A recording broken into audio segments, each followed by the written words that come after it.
Les souhaits ridicules. Si vous étiez moins raisonnable, je me garderais bien de venir vous conter la folle et peu galante fable que je m'en vais vous débiter. Une aune de Baudin en fournit la matière. Une aune de boudin, ma chère, quelle pitié, c'est une horreur, s'écrie une précieuse, qui, toujours tendre et sérieuse, ne veut ouïr parler que d'affaires de cœur. Mais vous qui mieux qu'âme qui vive, savez charmer en racontant, et dont l'expression est toujours si naïve, que l'on croit voir ce qu'on entend. Qui savait que c'est la manière dont quelque chose est inventée? Qui, beaucoup plus que la matière, de tout récit fait la beauté?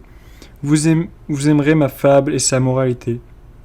J'en ai, j'ose le dire, une assurance entière. Il était une fois un pauvre bûcheron qui, là de sa pénible vie, avait, disait-il, grand envie d'aller se reposer au bord de l'Acheron, représentant dans sa douleur profonde que depuis qu'il était au monde, le ciel cruel n'avait jamais voulu remplir un seul de ses souhaits.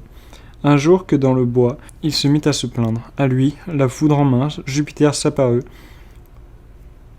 On aurait peine à bien dépeindre la peur que l'homme en eut.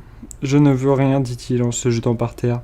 Point de souhait, point de tonnerre. Seigneur, demeurons but à but. Cesse d'avoir aucune crainte. Je viens, dit Jupiter, touché de ta complainte, te faire voir le tort que tu m'as fait.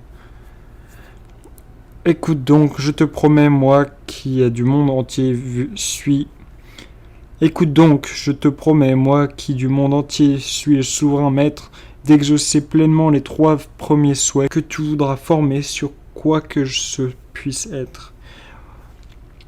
Vois ce qui peut te rendre heureux, vois ce qui peut te satisfaire, et comme ton bonheur dépend de tous tes vœux, songe bien avant de les faire.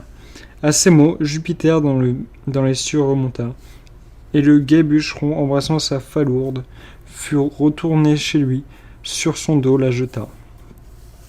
Cette charge ne lui parut moins lourde. Il ne faut pas, disait-il en trottant dans tout ceci, rien faire à la légère. Il faut, le cas est important, en prendre avis de notre ménagère.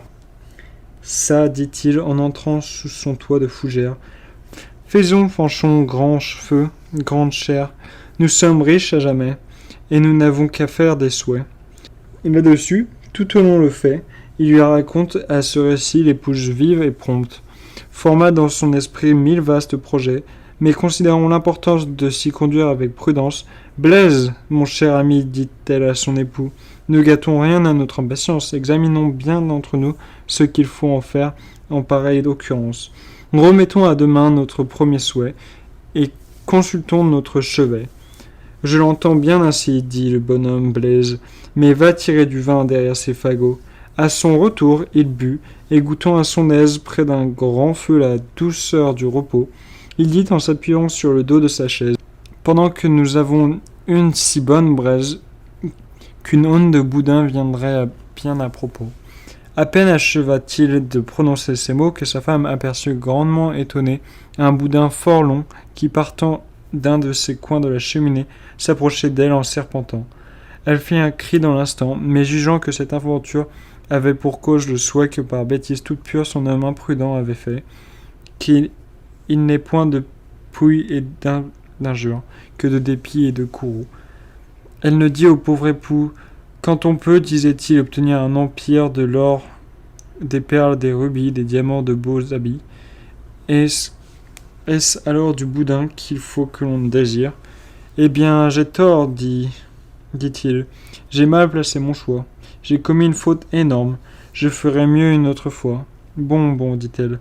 Attendez-moi sous l'orme pour faire un tel souhait. Il faut être bien bœuf. L'époux, plus d'une fois emporté de colère, pensa faire tout bas le souhait d'être veuf. Et peut-être, entre nous, ne pouvait-il mieux faire. Les hommes, disait-il, pour souffrir sont bien nés. Peste soit du boudin et du boudin encore. Plus à Dieu, maudite pécore, qui te pendit au bout du nez. La prière aussitôt du ciel fut écoutée. Dès que le mari la parole lâcha, au nez de l'épouse irritée, l'aune de boudin s'attacha. Ce prodige imprévu grandement le fâcha. Fanchon était jolie, elle était bonne grâce, et pour dire sans phare la vérité du fait, cet ornement en cette place ne faisait pas un bon effet, si ce n'est qu'en pendant sur le bas du visage, il l'empêchait de parler aisément. Pour un époux merveilleux d'avantage, et si grand, il pensa dans cet heureux moment ne souhaiter rien davantage. Je pourrais bien, disait-il à part soi, après un malheur si funeste, avec le souhait qui me reste, tout d'un placeau me faire roi. Rien n'égale, il est vrai, la grande souveraine, mais encore faut-il songer comment serait faite la reine, dans quelle douleur ce serait la plongée, de l'aller placer sur un trône avec un nez plus long qu'une aune. Il faut l'écouter sur cela, et qu'elle-même, elle soit la maîtresse de devenir une grande princesse, et en conservant l'horrible nez qu'elle a, ou de demeurer bûcheronne avec un nez comme un autre.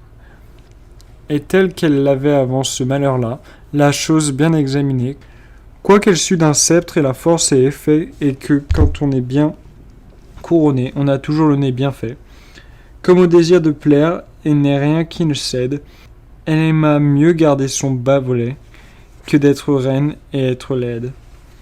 Ainsi le bûcheron ne changea point d'état, ne devint point grand potentat, d'écus ne remplit point sa bourse, trop heureux d'employer le souhait qui restait, faible bonheur, pauvre ressource, à remettre sa femme en état, qu'elle était bien et donc vraie aux hommes misérables, aveugles, imprudents, inquiets, variables, pas